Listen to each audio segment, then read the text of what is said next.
slightly unusual name. The poem is by Alfred Lord Tennyson,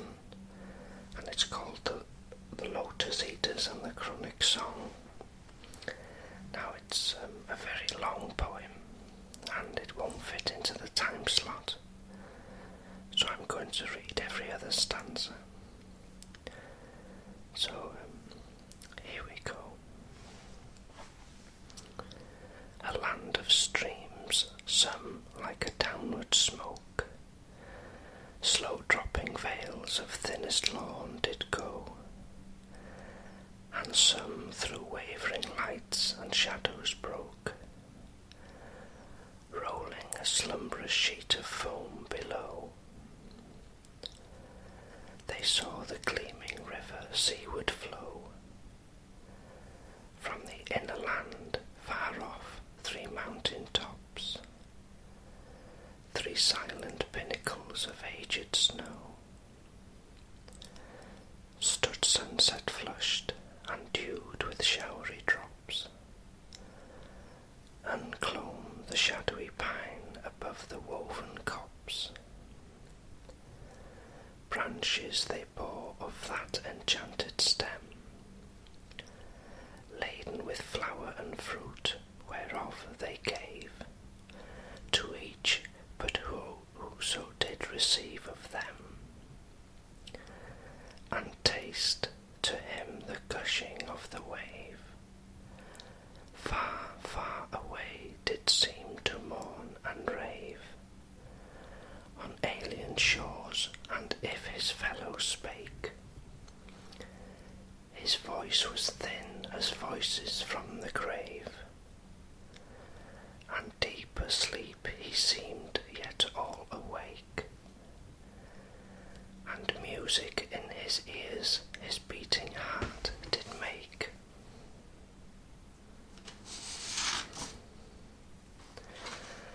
There is sweet music there, that softer falls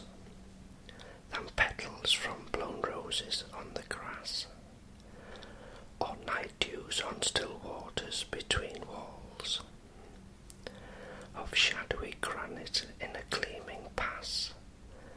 music that gentlier on the spirit lies than tired eyelids upon tired eyes, music that brings sweet sleep down from the blissful skies. Here are the cool mosses deep, and through the moss the ivies creep, and in the stream the long-leaved flowers weep,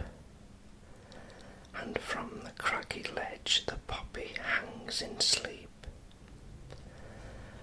Low in the middle of the wood, the folded leaf is wood from out the bud, with winds upon the branch, and there grows green and broad and takes no care, sun steeped at noon, and in the moon night dew fed and turning yellow.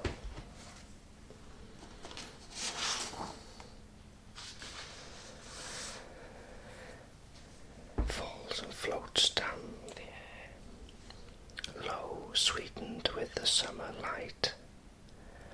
the full-juiced apple waxing over mellow, drops in a silent autumn night, all its allotted lengths of days, the flower ripens in its place, ripens and fades and falls and hath no toil, fast rooted in the fruitful soil. How sweet it were, hearing the downward stream, with half-shut eyes ever to seem, falling asleep in a half-dream, to dream and dream like yonder amber light, which will not leave the mirth bush on the height, to hear each other's whispered speech, eating the lotos day by day, to watch the crisping ripples ripples on the beach, and tender curving lines of creamy spray, to lend our hearts and spirits wholly to the influence of mild-minded melancholy, to muse and brood and live again in memory with those old faces of our infancy, heaped over with a mound of grass, 2 handfuls of white dust shut in an urn of brass.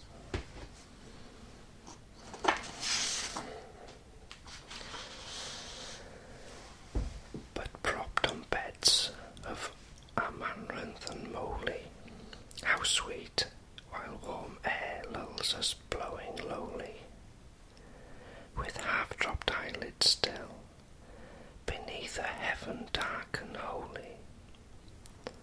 to watch the long bright river drawing slowly his waters from the purple hill, to hear the dewy echoes calling from cave to cave through the thick twinned vine, to watch the emerald-coloured water falling through many a woven anthrus wreath divine, only to hear and see the far-off sparkling brine, only to hear where sweet stretched out beneath the pine the lotos bloom below the barren peak, the lotos blow by every winding creek. All day the wind breathes low with mellower tone, through every hollow cave and alley lone. Round and round the spicy downs the yellow lotus dust is blown. We have had enough of action and of motion, we rolled to starboard, rolled to larboard, when the surge was seething free, where the wallowing monster spouted his foam fountains in the sea. Let us swear an oath and keep it with an equal mind,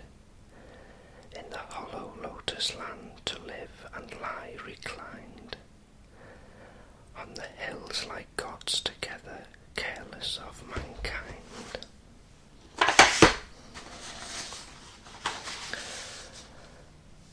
For they lie beside the nectar and the bolts of hurled,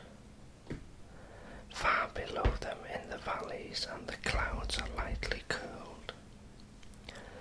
round their golden houses, girdled with a gleaming world, where they smile in secret, looking over wasted lands, blight and famine, plague and earthquake, roaring deeps and fiery sands, clanging fights and flaming towns, and sinking ships and praying hands. But they smile, they find a music centred in a doleful song, steaming up a lamentation and an ancient tale of wrong, like a tale of little meaning though the words are strong, chanted from all ill-used race of men that cleave the soil, sow the seed and reap the harvest with enduring toil, storing yearly little dews of wheat and wine and oil, till they perish and they suffer some,